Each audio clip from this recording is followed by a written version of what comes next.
주님의 크신 은혜를 찬양합니다. 아멘. 우리 삶의 고백을 대신 찬양으로 우리 할렐루야 찬양대에 너무 감사드립니다. 우리 성도님들 명절 기간이 끝나고 이렇게 함께 자리에 모였습니다. 정말로 분주하여 피곤하신 분들도 계실 것이고 아니면 간만에 좀 푹 쉬신 분도 계실 것입니다. 우리 성도님들 한 주간에 이제 이렇든 저렇든 간에 좋은 추억으로 남는 귀한 시간이 되시기를 바라는데요. 이미 지났으니까 지난 시간도 중요하지만 또 앞으로 살 날이 더 중요합니다. 앞으로 남아있는 시간들을 주님의 은혜로 찬양해 주신 것처럼 우리가 채워나가기를 소망하면서 우리 전우자우로 같이 인사했으면 좋겠습니다. 반갑습니다. 잘 오셨습니다. 반갑습니다. 네, 명절 기간이 끝나서 또 새롭게 보이는 얼굴도 있고요. 무릎 수술 잘 마치고 우리 조재순 집사님 오셨네요. 가운데 앉아 계시는데 아유 너무 반갑습니다. 우리 격려의 박수 보내드릴까요? 축복합니다. 거뜬히 일어서시기를 바랍니다. 아멘.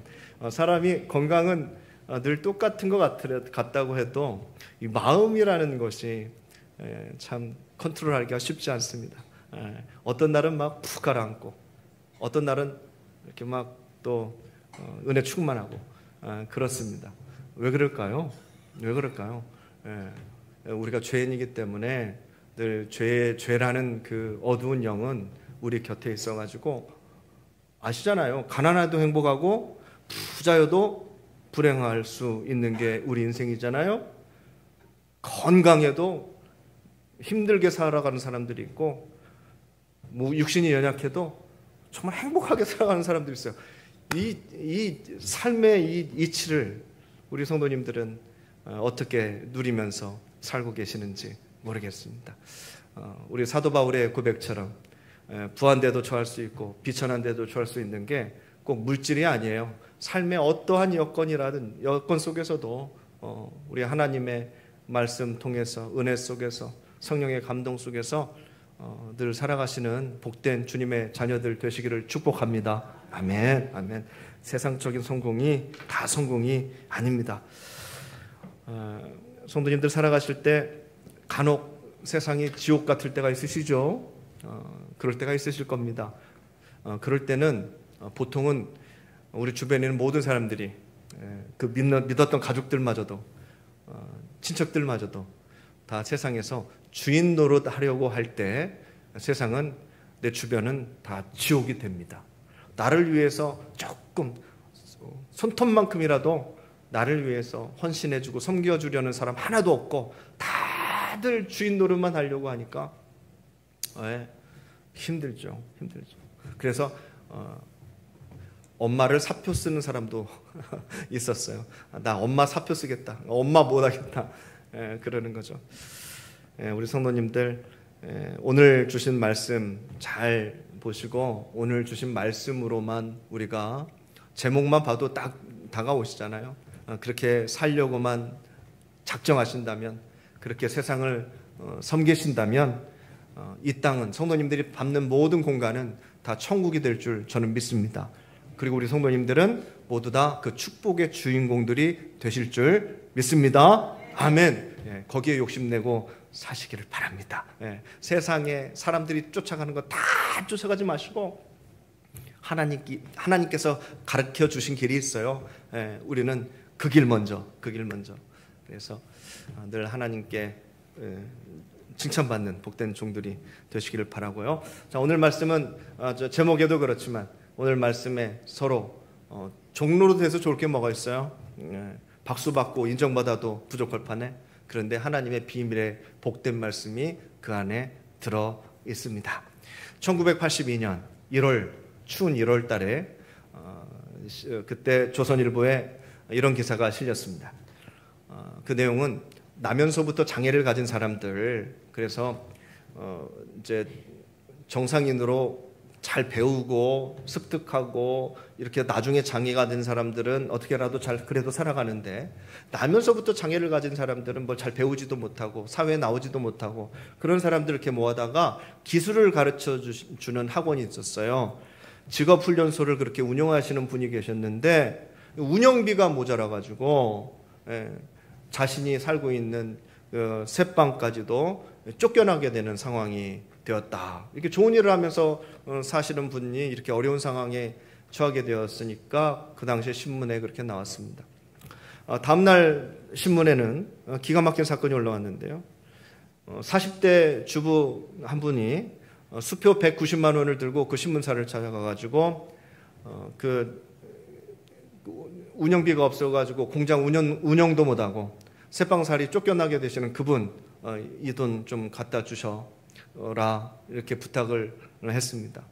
이 추운 겨울에 연탄이라도 사가지고 따뜻하게 보낼 수 있게 해달라 이런 요청을 하고 가버렸습니다. 지금부터 한 40년, 근 40년 전의 이야기입니다. 그러면 190만 원이 얼마 정도 될까요? 이제 저보다 연배가 높으신 분들은 어느 정도 감을 잡으실 겁니다.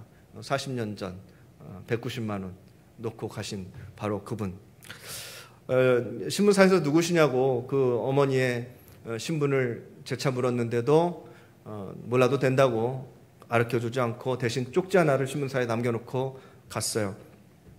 내용은 대략 이렇습니다. 어제 빨래를 하고 있었는데 둘째가 중학생 되는 둘째 아들이 와가 신문을 들고 와가지고 엄마한테 보여준 거예요. 엄마 우리가 도와줄 사람이 생겼어요. 우리가 도와줄 사람들이 생겼어요. 뭐 그분이 잘 되면 저기 뭐 그 장애우들도 다 잘 될 수 있기 때문에 그랬겠죠. 어머니가 그 신문 기사를 읽습니다. 그리고 그 어머니가 그래 우리가 이들을 도와줘야 되겠다 생각하고 이제 그 쪽지에다가 글을 쓰게 되는데요. 고등학교에 다니는 큰 아들과 중학교에 다니는 둘째 아들이 있습니다. 이 두 아들이 전교에서 1등과 2등을 다투고 있습니다. 이 수재들 하나님께서 둘씩이나 저에게 주신 것은 자랑하거나 뽐내라고 주신 것이 아닐 것입니다. 저와 같이 태어날 때부터 어렵게 자라는 그런 사람들, 어려운 사람들 돕고 섬기라고 주신 선물일 것입니다. 그래서 집에 있는 돈 중에 큰아들 대학에 들어갈 입학금 빼놓고 남은 모든 돈을 가져와서 이분을 돕고 싶습니다. 하나님은 지금 이만한 심부름밖에 시키지 않으시지만 다음에는 더 큰 심부름을 시키시리라 믿습니다. 이렇게 쪽지에 적혀 있는 거예요. 40년이 지났는데도 이런 기사들은 우리가 불라치면은 잔잔한 감동을 줍니다. 우리 주변에도 알게 모르게 이런 분들이 지금도 계십니다.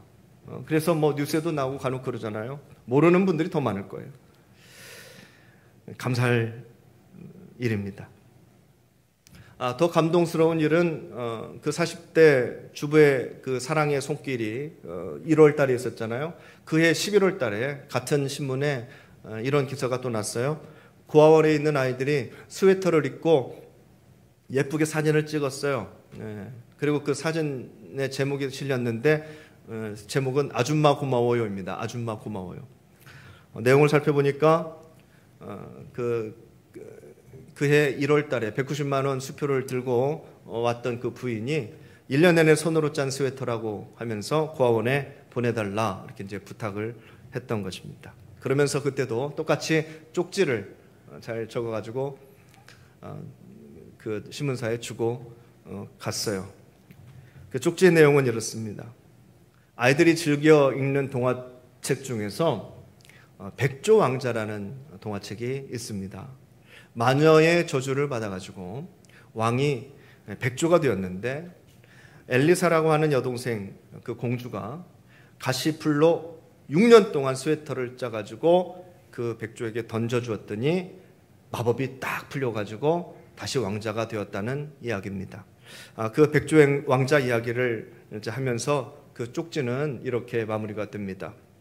나면서부터 몸과 마음이 함께 추운 아이들의 그 마음을 따뜻하게 녹여줄 수만 있다면 6년이 아니라 60년이라도 이 스웨터를 짜겠습니다. 이렇게 적혀 있는 거예요. 섬김의 은혜를 아는 사람입니다.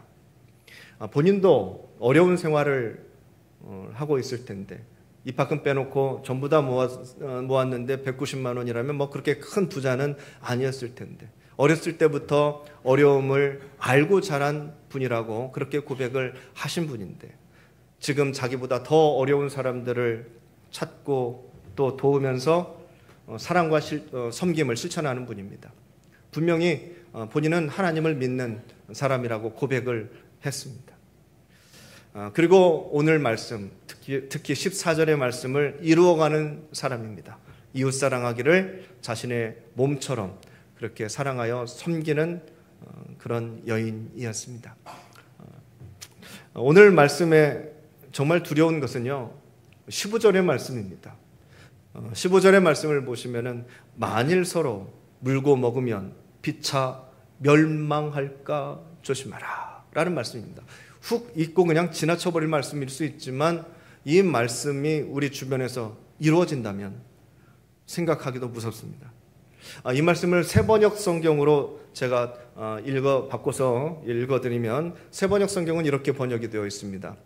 그런데 여러분이 서로 물어뜯고 잡아먹고 하면 피차 멸망하고 말 터이니 조심하십시오. 아멘. 사도 바울이 이렇게 갈라디아 교회에 권면을 하고 있습니다. 우리에게 주신 말씀이죠. 우리에게 주신 말씀. 사실 이 번역이 더 가깝습니다. 이 번역이 더 원문하고 가까워요. 우리가 읽는 성경은 중국어로 번역했기 때문에 순 한자가 많습니다. 옛날 언어가 많이 있고 또 그 중국어 성경은 영어 성경을 번역했기 때문에 그 번역과 번역 사이에 또 많은 어려움이 있었을 것입니다. 그러나 지금 이제 기독교 서점에 가보면 수많은 번역 성경이 있는데요.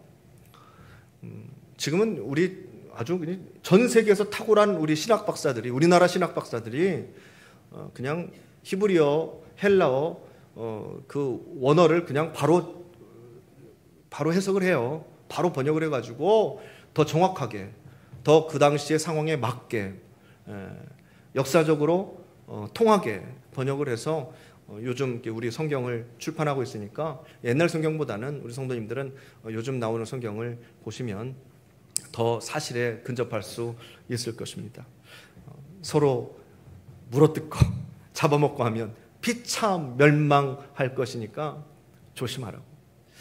우리가 섬기고 우리가 서로 사랑해야 할 이유가 있습니다. 같이 살아야죠. 같이 살아야 돼요, 성도님들. 세상 어리석은 사람이 너 죽고 나 죽자예요. 너 죽고 나 죽자. 같이 죽자는 얘기입니다. 절대 그러지 마십시오, 성도님들. 같이 살아야죠. 같이 못 살 것 같으면 너라도 살아라 해야지.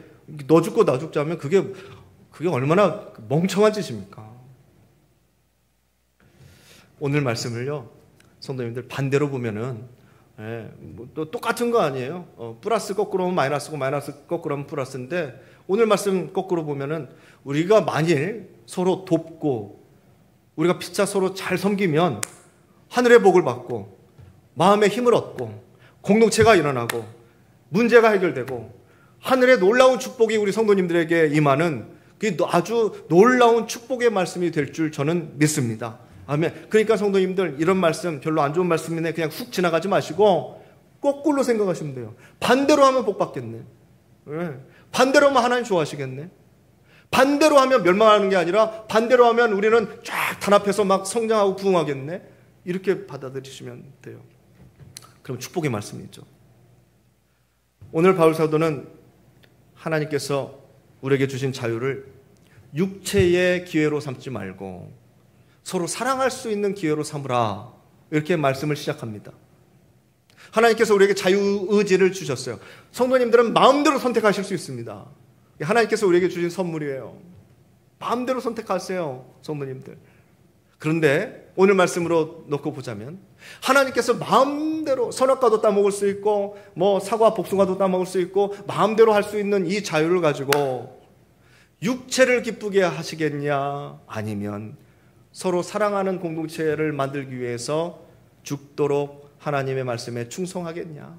둘 중에 하나를 선택해라. 선택은 자유다. 이 말씀이에요. 선택은 자유입니다. 성도님들 마음대로 하세요. 마음대로 하세요. 그러나 이 귀한 하나님의 선물, 어떤 것을 선택할 수 있는 이 자유의지를 주셨는데 이것으로 내가 내 육체만 기뻐하겠느냐, 내 육체를 위해서만 살다 가겠느냐. 네. 여기에서 다시 한번 하나님께로 바라보시고 새로운 결단을 하실 수 있는 우리 성도님들 되시기를 바랍니다. 자, 오늘 말씀 적용해야죠. 그렇죠? 아무리 좋은 말씀 주시면 뭐예요? 우리가 적용하지 못하면 아무 소용없는데 적용을 해야 됩니다. 그래야 오늘 말씀에 이 시간이 의미가 있습니다. 특히 이 험한 세상을 살아가고 계시는 우리 성도님들, 밖에 나가면 나에게 잘해주는 사람들은 모두가 다, 제가 좀 과장해서 말씀드리면 나에게 잘해주는 사람을 조심해야 돼요. 그런 세상이 되어버렸어요. 어떻게 하면 내 걸 조금이라도 더 뜯어갈까, 뺏어갈까 하는 사람들 천지잖아요. 천지잖아요. 남을 이겨야 내가 올라갈 수 있는 세상. 그런데 우리는 하나님의 말씀을 받아 서로 사랑해야 되고 섬겨야 되고 나눠야 되고 이거를 실천하면서 살아야 되는데 이게 어떻게 해야 그 복된 주인공이 내가 될 수 있을까? 저는 이 시간 그 방법을 성도님들 여러 가지로 설명드릴 수 있겠으나 파인애플 스토리라는 이 아주 간단한 책이 있어요. 이 책을 통해서 성도님들과 나누려고 합니다. 이게 책의 표지입니다. 지금 보이는 게 아주 얇은 책이에요. 두꺼워봤자 새끼손가락 두께밖에 안 되는데요. 또 반절 정도는 또 다 그림이에요. 그러니까 내용은 더 짧겠죠. 간단한 선교사님의 인생 스토리가 들어가 있는데 이것을 동화처럼 쉽게 만들으셨어요.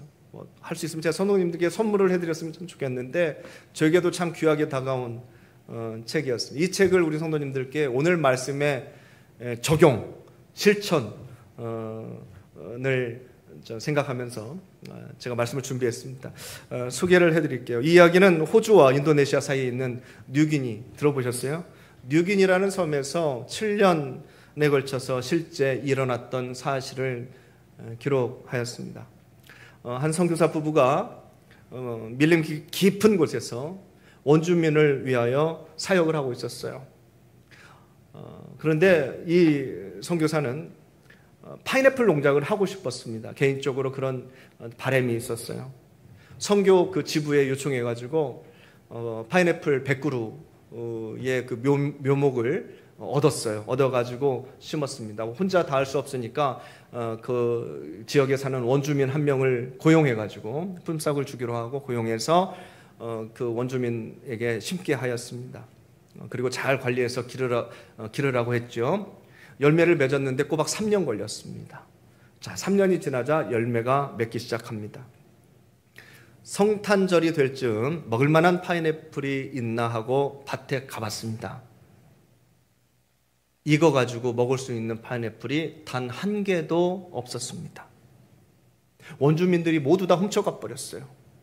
심지어는 다 익지도 않은 열매까지도 따가 버렸습니다. 이 선교사는 무척 화가 났습니다. 3년 동안 애지중지 길렀는데 선교사는 화가 나면 안 되잖아요.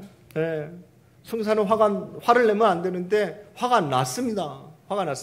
성도님들 선교사 화낼 수 있습니다. 오늘 확정하세요. 선교사도 인간입니다. 화낼 수 있어요. 목사도 화낼 수 있습니다. 참고해 주세요. 자, 여하튼 3년을 기다렸는데 익은 것은 다 따가고 남은 것 얼마 되지도 않았습니다. 그래서 선교사는 이렇게 선포합니다. 남아있는 파인애플을 따갈 시 앞으로 병원 진료를 하지 않겠다.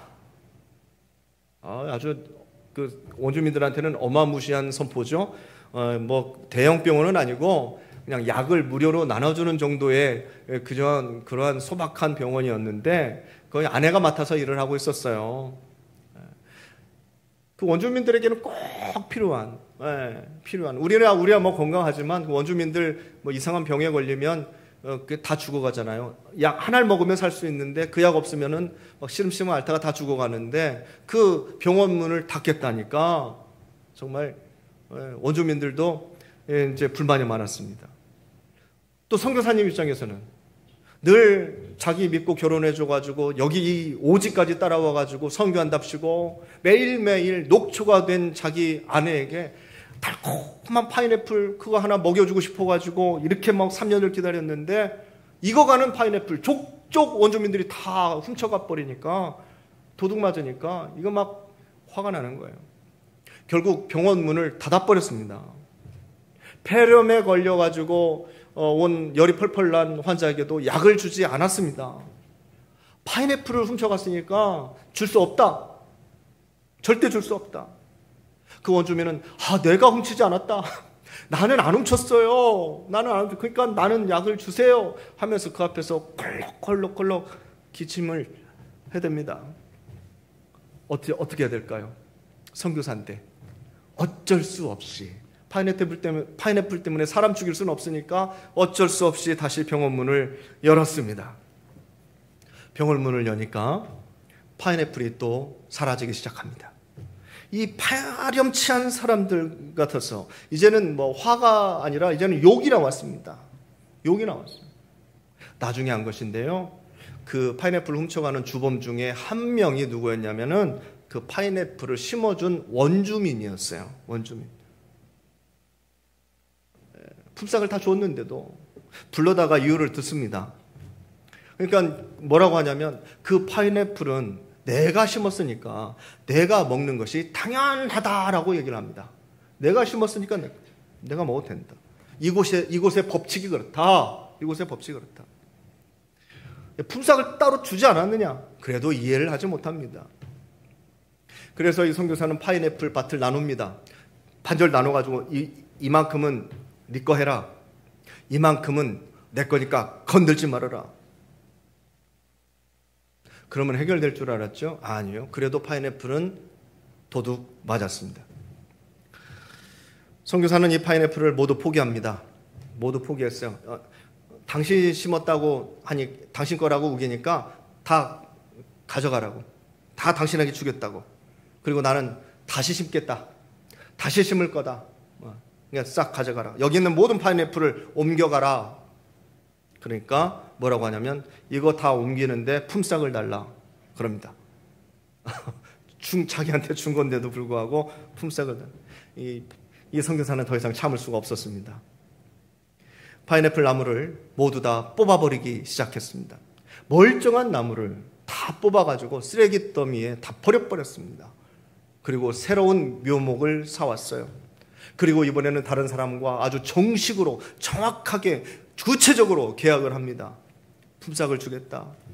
그리고 이 파인애플은 나와 가족이 먹을 것이니까 절대로 당신은 먹을 수 없다.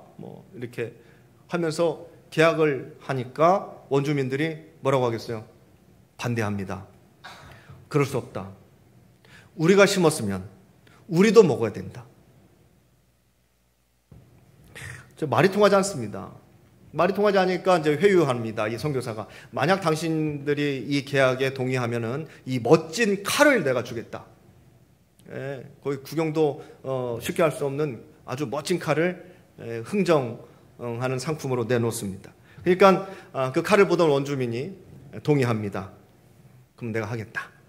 그리고 일을 하게 되고 마침내 3년이 지나서 파인애플이 익기 시작했습니다. 아내와 함께 파인애플 밭을 이렇게 저렇게 산책할 때면 너무나 마음이 설레고 너무 고맙고 너무 감사했습니다. 곧 잘 익은 파인애플을 먹겠구나 기대하면서 감사 예배까지 하나님 앞에 드렸습니다. 그런데 웬일입니까? 익은 열매를 몽땅 하루아침에 다 도둑 맞았습니다.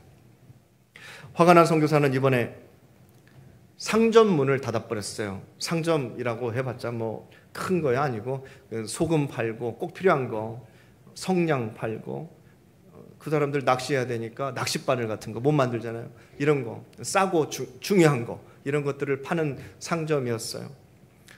이들은 너무 필요한 거였죠. 그런데 이제 문제가 생겼어요. 상점문을 딱 닫으니까 사람들이 소금 없어서 나는 여기서 못 살겠다. 뭐가 없어서 나는 여기서 이제 못 살겠다 하면서 그 마을 근처에서 살던 주민들이 모두 하나둘씩 밀림 속으로 떠나기 시작해요. 다른 곳으로 이사하기 시작합니다. 선교로 왔잖아요. 선교로 왔으면 이 원주민들을 늘 관계하면서 이야기도 하고 섬기고 또 친하게 지내면서 복음을 전해야 되는데 이 원주민들이 떠나기 시작하면 이게 무슨 의미가 있습니까? 이 선교가. 그래서 이 선교사 부부는 다시 생각하기 시작합니다. 여기서 우리가 하는 일이 파인애플 길러갖고 파인애플 먹는 일이라면 미국에 가서도 미국에서도 실컷 먹을 수 있는 것인데 우리가 지금 선교사로 와가지고 무엇을 하고 있는 것인가? 원주민들이 다 떠나면 안 되니까 다시 상점문을 엽니다.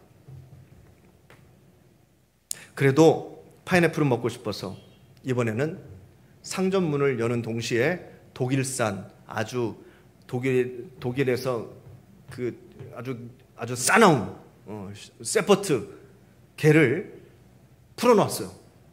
그 파인애플 밭에. 어떤 현상이 있었을까요? 상점 문을 닫을 때와 똑같은 현상이 일어납니다. 사람들이 오지 않습니다. 사람들이 선교사를 만나지 않습니다. 그리고 그 지역을 떠나는 사람들이 하나씩 둘씩 더 생기기 시작했습니다. 사람들이 결코 오지 않으니까 무서워서 오겠습니까? 결국 그 개를 없애버렸습니다. 그러자 다시 파인애플이 없어졌습니다. 도둑맞습니다. 이게 풀리지 않는 문제가 되었어요. 선교사는 안식년이 되어가지고 귀국을 했습니다. 잠시 귀국해가지고 쉬는 동안에 이제 선교사님들을 위한 모임과 세미나가 여기저기 많이 있거든요. 세미나에 참석했는데 그 세미나에 참석해서 선교사는 또 귀한 하나님의 은혜를 받게 됩니다. 귀한 기본 원리, 우리가 다 알고 있는 그런 하나님의 말씀들인데 그런 기본적인 원리를 가슴에 담게 돼요. 너희가 주면 얻을 것이요, 또 자기 것을 지키려고 하면 잃어버릴 것이다. 네가 가진 것을 하나님께 드려라. 그러면 하나님께서 내게 필요한 것을 넘치도록 채워주실 것이다 라는 이 기본적인 원리를 하나님의 말씀을 통해서 은혜로 받고 다시 돌아옵니다. 그리고 결심합니다. 어차피 못 먹을 바에는 그 파인애플을 하나님께 드려버리자. 다 하나님께 드려버리자. 원주민들이 와서 훔쳐가고 따먹는 거는 화가 나지만 하나님께 드리는 거는 하나도 아깝지 않다. 그렇죠? 하나님께 드렸는데 뭐가 아깝겠어요? 그날 밤 파인애플 밭에 서가지고 기도를 합니다. 주님, 이 파인애플 나무를 보고 계십니까? 저는 이 열매를 얻으려고 매일같이 싸워왔습니다. 이것이 내 것이라고 권리를 주장하면서 싸웠습니다. 그런데 이제 모든 것이 잘못되었다는 것을 깨달았습니다. 제 잘못을 인정하고 이 밭을 통째로 주님께 다 드립니다. 주님께서 알아서 하십시오. 이제 주님께서 알아서 하십시오. 주님 겁니다. 네, 주님 겁니다. 여전히 원주민들은 그 파인애플을 훔쳐갔습니다. 그래도 이 선교사는 반응하지 않았어요. 그리고 속으로 말합니다. 하나님도 어쩔 수 없으시군요. 네. 하나님께 드렸는데도 원주민들이 훔쳐가니까 하나님도 어쩔 수 없는 상황을 선교사는 보고 있었습니다. 어느 날 원주민이 선교사에게 와서 이렇게 얘기합니다. 당신은 드디어 당신이 말하는 그리스도인이 되었군요. 그렇죠? 그렇게 묻습니다. 선교사는 어이가 없죠. 자기가 그리스도인이 된 게 20년이 훌쩍 넘는데 무슨 여기 와서 그리스도인이 지금 되었다고 그러느냐는 것이죠. 원주민들이 이야기합니다. 파인애플을 우리가 훔쳐도 더 이상 당신이 화를 내지 않으니까 당신이 그리스도인처럼 보인다는 것입니다. 그러자 그 선교사님은 이렇게 대답을 합니다. 그 파인애플을 내가 다른 분에게 줬다. 그 파인애플 내 거 아니다. 다른 분 거다. 그러니까 화낼 이유가 없다. 더 이상 욕심낼 것도 없다. 내 것도 아니니까. 그렇게 대답을 하니까. 그러니까 그 원주민들이 궁금해하기 시작합니다. 누구에게 줬냐고. 누구에게 줬냐고. 서로 막 시끌벅적 서로에게 이제 막 묻기 시작합니다. 네가 받았냐고. 네가 받았냐고. 아니 내가 안 받았다고. 서로 누가 받았냐고 누구 거냐고 궁금해합니다. 우리가 지금 누구의 파인애플을 훔치고 있는 거냐고. 선교사님의 파인애플을 훔치는 줄 알았는데 도대체 누구 것을 훔치고 있는 거냐고 궁금해하기 시작합니다. 그러니까 선교사가 대답을 해줍니다. 하나님께 드렸습니다. 하나님께 드렸습니다. 그러니까 원주민들이 깜짝 놀라는 거예요. 파인애플 밭을 신에게 드렸다는 말에 굉장히 당황하면서 그러면 안 됐다. 왜 그랬느냐? 파인애플 밭을 신에게 하나님께 드리면 안 되는 것인데 왜 그런 짓을 했냐? 이렇게 그 선교사를 다그치는 거예요. 왜냐하면 그들은 신을 두려워했기 때문에 자신이 사냥을 하러 나가서 사냥이 잘 되지 않아도, 그리고 자신이 다치거나 자신의 가족들이 다쳐도, 부족들의 여인들이 임신을 했는데 애를 제대로 낳지 못해도, 모든 그 이유가 하나님의 것을 훔쳤기 때문에, 신의 것을 훔쳤기 때문에라고 생각하는 사람들입니다. 샤머니즘의 그 문화가 너무나 그 원주민들 사이에 만연했기 때문에 당연히 그렇게 생각했겠죠. 뭘 해도 안 되고, 고기가 잘 잡히지 않는 것도 하나님의 것을 우리가 훔쳐서 그런 거 아니야? 이렇게 생각하는 사람들이야. 이제 그 원주민들은 파인애플을 훔칠 수가 없었습니다. 그 대신 선교사에게 와가지고 얘기합니다. 파인애플이 다 익어간다고, 빨리 따가라고, 저기 다 익었다고. 선교사는 그 파인애플 따가지고 원주민들과 나눠 먹기 시작합니다. 그리고 기도합니다. 주님, 우리가 이제 당신의 파인애플을 먹습니다. 파인애플을 우리에게 주셔서 감사합니다. 성도님들은 이 기도가 어떤 기도라고 생각하십니까? 그 선교사의 입장에서는 당연한 기도라고 생각하십니까? 그런데 우리도 이러한 기도를 매일 하고 있다는 거 아세요?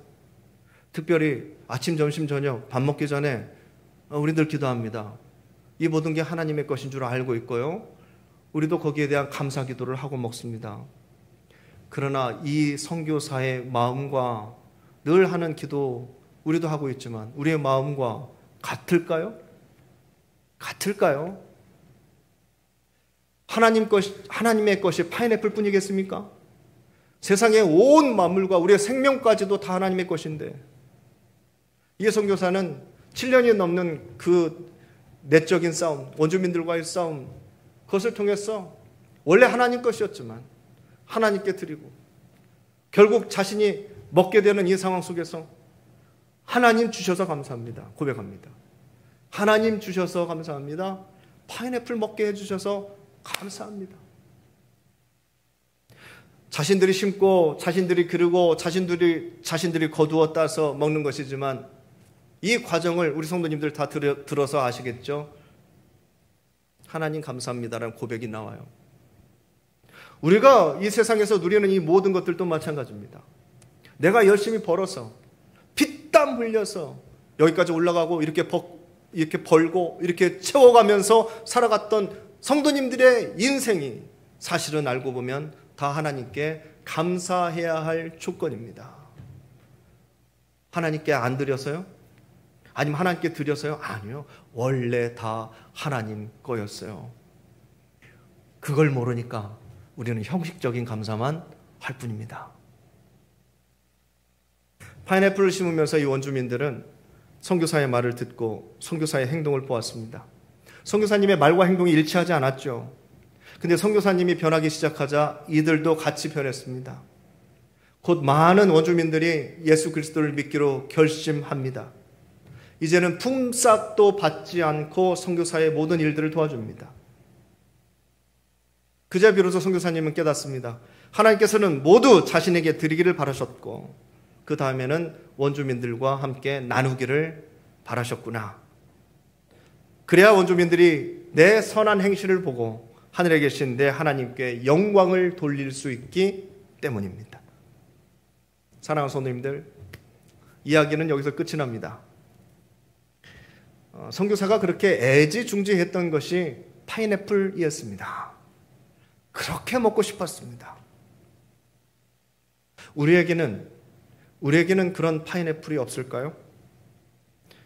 우리 자신이 모두 가지고 있는 파인애플들이 있으실 것입니다. 우리는 그것을 얻기 위해서 배우고 공부하고 최선을 다해서 땀 흘려 살아갑니다. 잠 안 자고 노력합니다. 소유하기 위해서. 그런데 그것을 먼저 하나님께 드려보는 것은 어떨까요? 하나님께서 더 큰 것으로 채워주실 줄 저는 믿습니다. 사랑하는 성도님들, 우리 하나님께 드리면 채워주십니다. 하나님께 맡기면 책임져 주십니다. 서로 물고 뜯고 서로 비방하고 그럴 시간이 어디 있습니까? 사랑할 시간도 모자랍니다. 사랑할 시간도 모자라요. 조건 없이 십자가로 생명 주신 우리 예수님처럼 우리도 진정으로 서로 나누고 섬길 때 다 하나님 것이니까, 다 하나님 것이니까 바로 그때 우리에게 진정한 자유가 주어지고 진정한 사랑이 차고 넘칠 줄 저는 믿습니다. 아멘. 기도하겠습니다. 하나님,